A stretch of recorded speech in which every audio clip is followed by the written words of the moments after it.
प्यारे बच्चों, you are heartly welcomed in my lovely channel Jeevansh educational academy.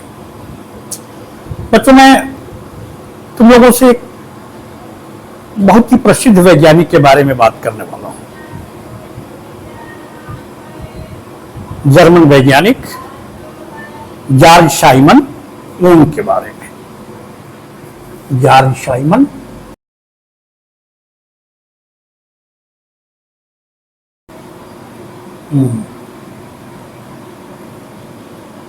बच्चों, इनका जन्म 16 मार्च 1789 ईस्वी में हुआ था और मृत्यु 6 जुलाई 1854 ईस्वी में हुई थी। समझ गए बच्चों? जॉर्ज साइमन और बहुत योगदान है इनका फिजिक्स में। ये एक जर्मन मैथमेटिशियन और फिजिक्स थे। तो बच्चों, आज हम लोग क्या पढ़ेंगे समझ गए होंगे। मेरी भूमिका से समझ गए होंगे कि आज क्या पढ़ना है। आज हम लोग फिजिक्स में, इलेक्ट्रिसिटी में ओम्स लॉ के बारे में जानेंगे। आइए बच्चों, देखते हैं ओम्स लॉ क्या है। Statement of Ohm's law.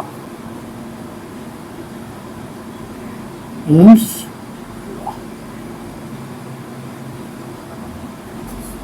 बच्चों, पहले स्टेटमेंट नोट कर लेते हैं हम लोग।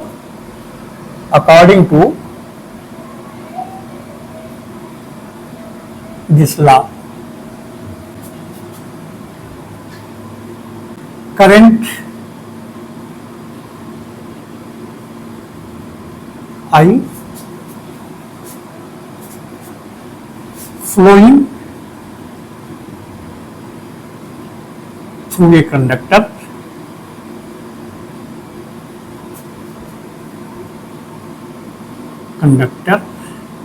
is directly proportional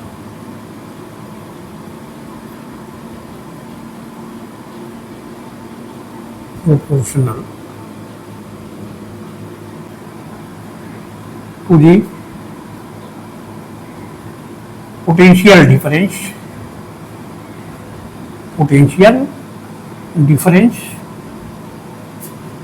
कहिए या वोल्टेज। पोटेंशियल डिफरेंस को ही वोल्टेज भी कहते हैं, V। According to this law, current flowing through a conductor is directly proportional to the potential difference applied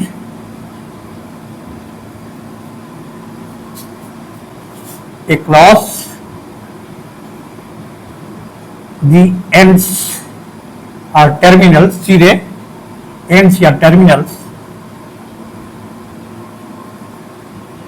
of a conductor।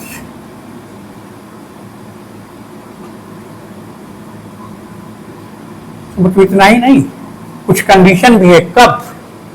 Provided, बशर्ते की प्रोवाइडेड टेम्परेचर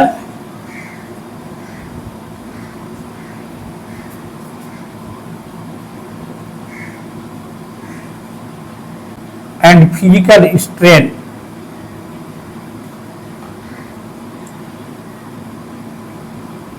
तो physical strain का मतलब हुआ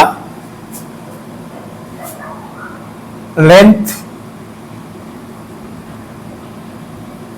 area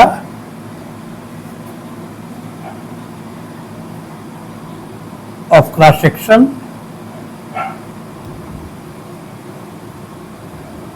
etc. Temperature and physical strain remains constant।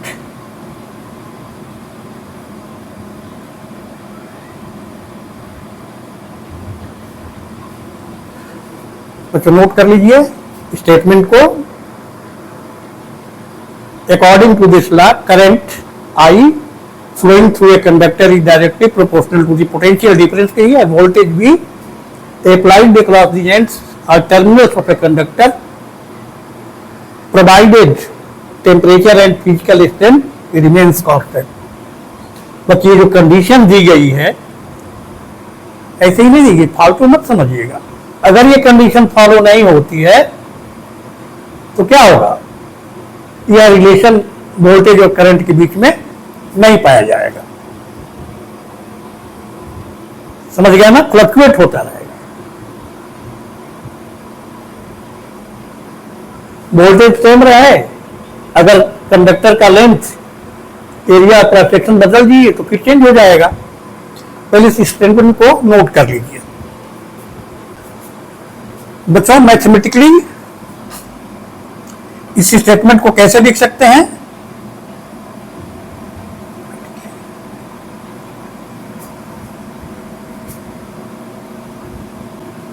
V proportional to I, ठीक, ऐसे भी लिख सकते हैं RI प्रोपोर्शनल V, ठीक ना। Since V proportional I, then when sign of proportionality is replaced by sign of equality, as you know, a constant comes to the right side R, where R is a constant and it is known as resistance of the conductor. Resistance of the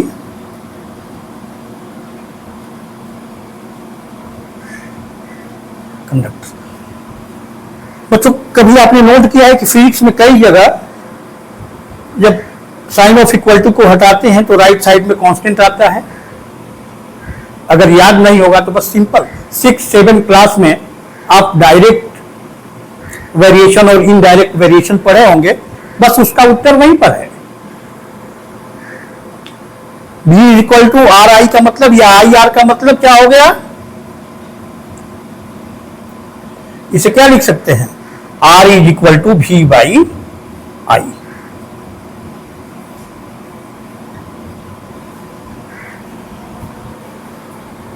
When two quantities are directly related to each other, directly proportional होती हैं, their ratio is constant.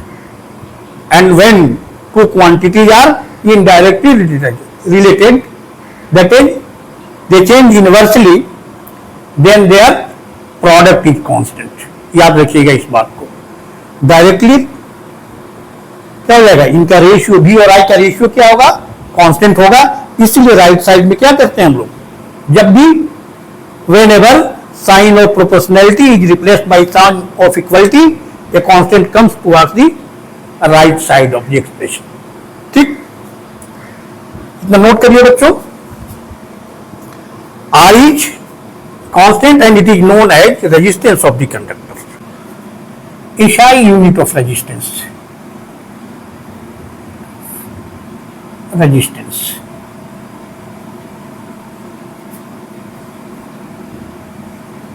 SI unit of resistance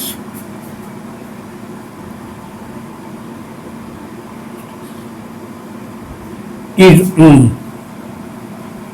ओम के सम्मान में क्या होता है, resistance की unit ओम रखी गई है। सिंबल क्या होता है इस यूनिट का, इस तरह से होता है। Symbol of this unit is written in this form. समझ गए बच्चों। अब देखते हैं हम लोग 1 ओम रेजिस्टेंस क्या होता है।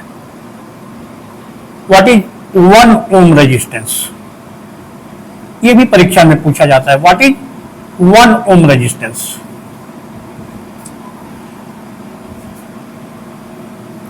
Since R is equal to क्या हो गया, V by I,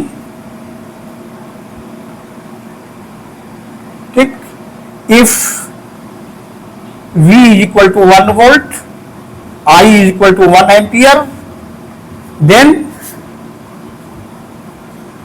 R is equal to 1 volt by 1 ampere, that is 1 ohm. Hence you can easily define 1 ohm resistance. When the potential difference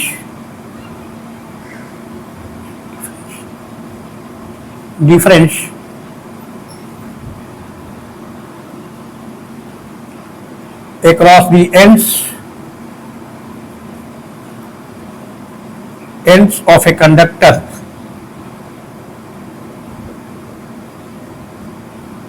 is 1 volt and current flowing through it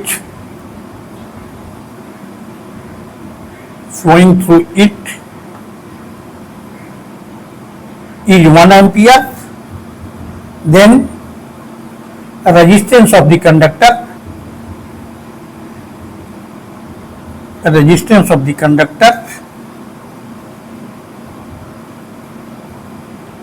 is 1 ohm.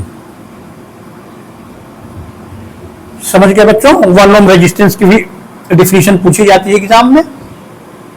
ठीक, तो बच्चों इसको note कर लीजिए। इसके बाद बच्चों हम लोग और रेजिस्टेंस की थोड़ी चर्चा कर लेते हैं कि रेजिस्टेंस क्या है। ठीक, किसी चालक में रेजिस्टेंस का गुण क्यों होता है, पहले इसको नोट कर लीजिए, इसके बाद आगे चलते हैं हम लोग। Cause of resistance.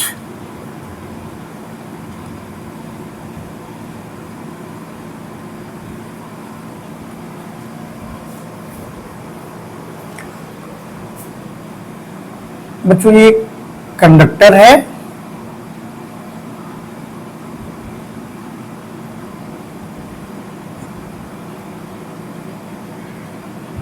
इसका एंड ए ये, एंड बी ये, इसके दोनों सिरों को एक बैटरी से जोड़ दिया गया है।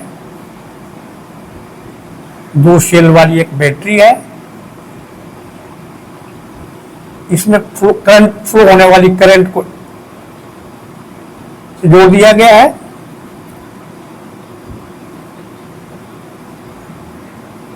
यहां पर क्या है, ये की हो गया, ये आपका की है, ये बैटरी है, जानते हैं एमीटर है, ये कंडक्टर है। करंट का डायरेक्शन कन्वेंशनल करंट का from positive terminal to negative terminal. Electronic current का डायरेक्शन, इलेक्ट्रॉन की फ्लो किधर होगी, from negative terminal to, from lower potential to higher potential. तो जैसा कि जानते हैं बच्चों, जब किसी सेल से हम क्या करते हैं, किसी कंडक्टर को जोड़ते हैं, तो कंडक्टर के अंदर जो फ्री इलेक्ट्रॉन्स हैं उन पर क्या होता है, फोर्स लगता है।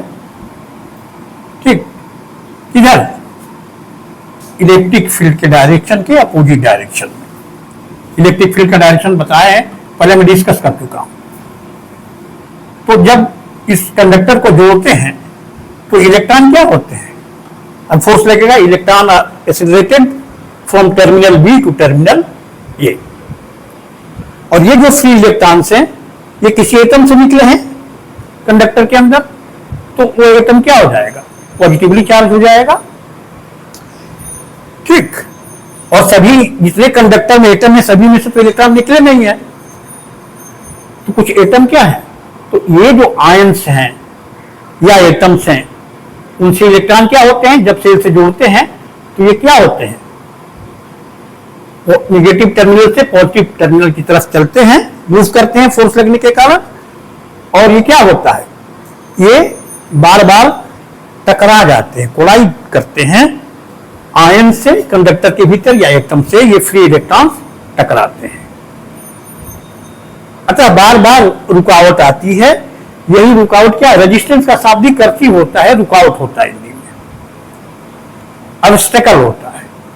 तो हर कंडक्टर की एक प्रॉपर्टी है resistance. Resistance is the characteristic property of every conductor, चाहे कॉपर का बना हो, जिंक का बना हो, सिल्वर का बना हो, किसी भी मटेरियल का बना हो कंडक्टर, उसमें आवेश के प्रवाह में, मतलब विद्युत धारा के प्रवाह में वो जरूर रुकावट पैदा करेगा, कोई कम करेगा, कोई अधिक करेगा। यही क्या कहलाता है? नेचर ऑफ द मटेरियल कहलाता है। यही रीजन है रेजिस्टेंस का, काज ऑफ रेजिस्टेंस यही है। तो जो मैंने एक्सप्लेन किया बच्चों, थोड़ा सा लिख लेते हैं ताकि फिर भूल मत जाइए।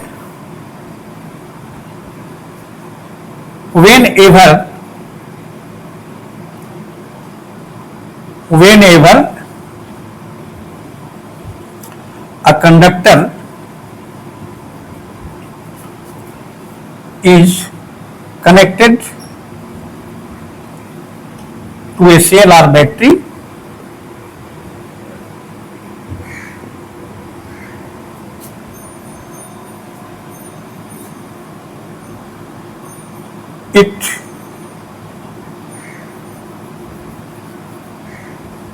it drifts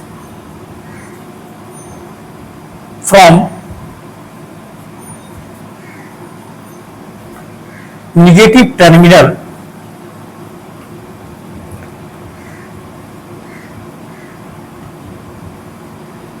to the positive terminal. Positive terminal.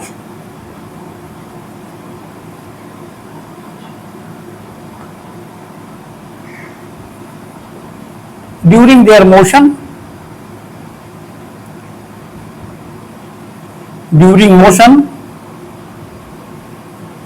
a movement, free electrons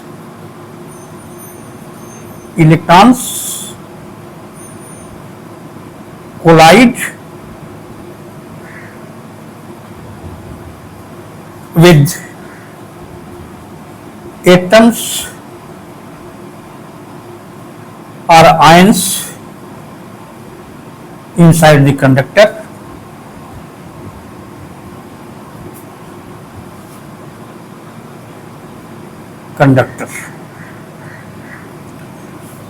collision होगा तो जाहिर है अपनी एनर्जी क्या होंगे इस सेल के कारण, सेल की जो इलेक्ट्रिक एनर्जी है जो इसको घुमा रही है इलेक्ट्रॉन को, इसके कारण क्या होगा?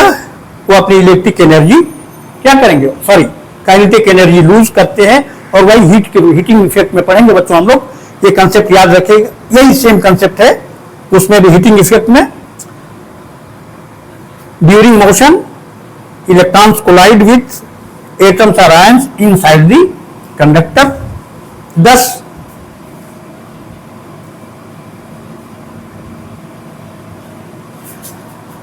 due to collision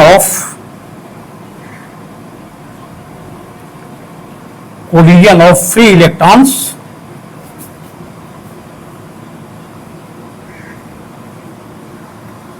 with ions or atoms,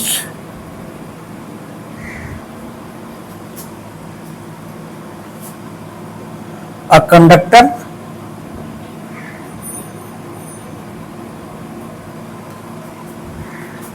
offers obstacle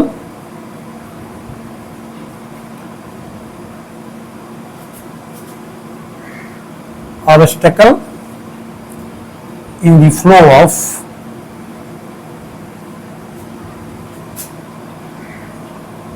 electrons, that is electric current.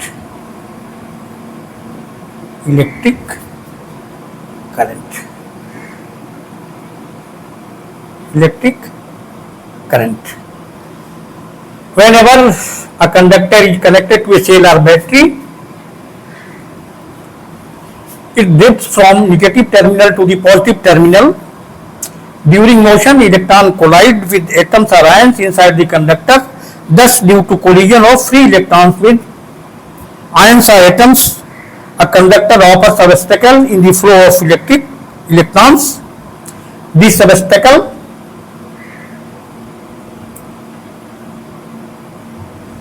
बच्चों यहाँ ऊपर नोट कर लीजिएगा इसी लाइन में, ऊपर से नोट कर लीजिएगा इसी में कंटिन्यू करके। This obstacle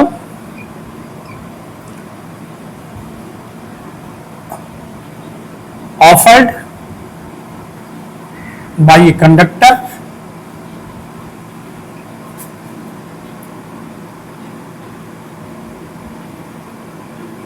during the flow of electric current, flow of electric current through it, it is called a resistance। बच्चों यही रीजन है क्यों कोई कंडक्टर इलेक्ट्रिक करंट फ्लो होती है तो क्यों रेजिस्टेंस ऑफर करता है। उम्मीद है आप समझ गए होंगे, इसको नोट कर लीजिए। इसके बाद हम लोग देखते हैं कि रेजिस्टेंस जो है, ये जो ओम्स लॉ में कंडीशन दी गई है, इस कंसेप्ट को समझने के बाद आराम से आप समझ जाइएगा कि कंडीशन क्यों दी गई है। ठीक ना, पहले नोट कर लीजिए इसको।